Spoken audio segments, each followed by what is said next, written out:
Najwa Shihab ungkap kondisi terkini Quraisy Shihab. Sang ayah Quraisy Shihab diketahui saat ini tengah dirawat di rumah sakit. Hal itu dilakukan karena Quraisy Shihab harus menjalani operasi. Oleh karena itu, presenter Najwa Shihab mengabarkan kondisi terbaru ayahnya Quraisy Shihab yang sedang dirawat di rumah sakit. Menurut Najwa, kondisi sang ayah semakin membaik setelah menjalani operasi pemasangan alat pacu jantung pada hari ini. Alhamdulillah, kondisi Abi semakin membaik setelah pemasangan pacemaker, alat pacu jantung, siang tadi, ucap Najwa saat dikonfirmasi, Sabtu, tanggal 26 Juni tahun 2021.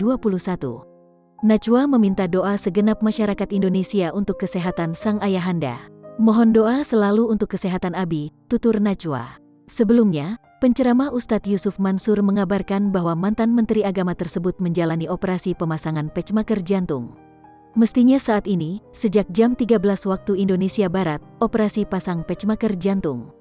Demikian informasi dari salah satu putri beliau, Mbak Najwa Shihab, ucap Yusuf Mansur saat dikonfirmasi, Sabtu, tanggal 26 Juni tahun 2021.